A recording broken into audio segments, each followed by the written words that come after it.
pilote yango aza intéressant mosibakenda ye amateli mpena awa même kokita kitela quelque part wana kimi mpena kuna ça seulement na 8 personnes souvent dans 7 personnes avion eza 17 places aza na charge. Déjà, le but du voyage, le but principal, c'est l'implémentation de la communauté Kimbangis aux États-Unis, principalement au Texas. Nous sommes là pour travailler sur le processus. Et avec le chef spirituel, vous savez, il est la ligne et l'implémentation de la vision dans le monde entier. Et nous sommes des instruments pour le faire. Donc, il nous a donné beaucoup de grandes lignes, beaucoup d'instructions par rapport à la prophétie et par rapport à la vision. Pour peut-être finir, je dirais que le résumé a été que la cité de Dallas soit la même chose que Kamba. Ça veut dire la même vie ici, que ce soit la même chose au Texas. Donc, je peux résumer juste avec ça. Oui, je suis très, très, très satisfait parce que déjà le chef spirituel nous a subi à la prophétie. Il nous a fait écouter des choses que nous-mêmes, on n'avait jamais écoutées. Il nous a rappelé certaines choses qui s'étaient déjà dites. Même comme nous sommes des hommes déjà professionnels, pour nous, c'était une fierté et une validation et aussi une force dans ce que nous sommes en train de faire. Parce que nous croyons que tout ce qu'on fait, si ce n'est pas dans la vision, ce sera du gaspillage. Donc, nous partons avec beaucoup de force, beaucoup encouragés et motivés plus que jamais. Parce que le chef spirituel a la main devant ce qui doit être fait et nous dépendons de lui pour les orientations, pour que tout soit fait selon la prophétie. Pour moi, je suis juste émerveillé. C'est comme si je suis rentré 80 ans en arrière. Je n'arrive pas encore, je pense qu'à me prendre le temps pour digérer. C'est juste émerveillé ce que je ressens, l'histoire, les choses ont été préservées. Comme je dis, c'est juste émerveilleux.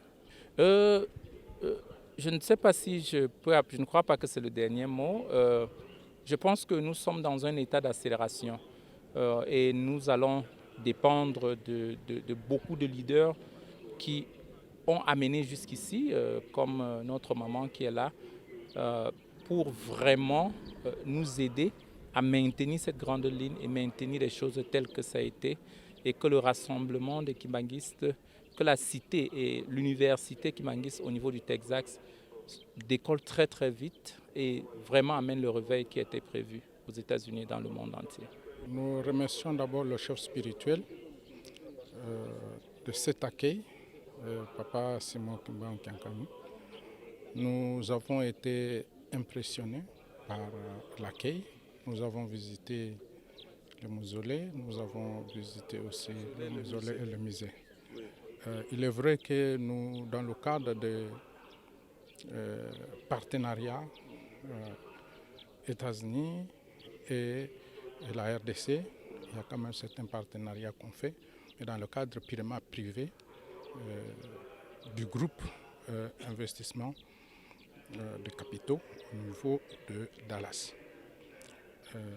Dispensation Investment, c'est un consortium qui fait des quartiers entiers et des cités au niveau des États-Unis, qui propose, puisque moi-même j'ai été témoin oculaire, j'ai déjà visité les sites, 700 hectares, j'ai visité le site de 10 000 hectares au profit de l'église kimbanguiste.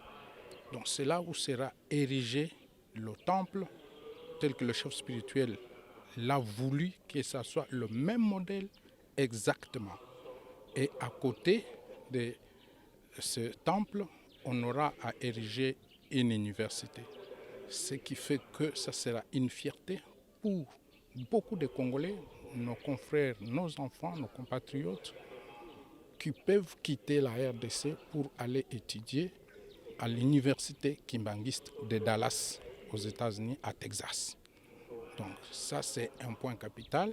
Et notre manager a décidé que l'église sera offerte. C'est lui-même qui va engager les moyens pour construire l'église. Pour cela, il donne 7 hectares pour la partie qui concerne l'église et toutes les infrastructures aux alentours. Et il donne 2 hectares pour l'université. Et c'est lui-même qui va encore construire l'université.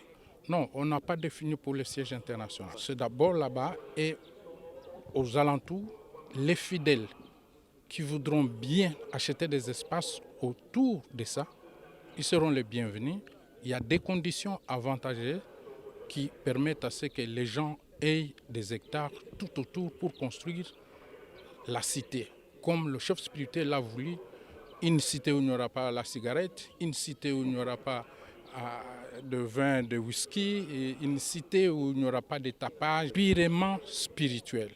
Et c'est là où nous appelons tous nos compatriotes, nos confrères kimbanguistes qui voudraient bien avoir des espaces autour de cette cité, de s'aligner et de contacter la fondation Simon Kimbangu pour pouvoir les orienter et de quelle manière ils peuvent avoir des espaces à côté là pour la construction de leur bâtisse ou de leur maison.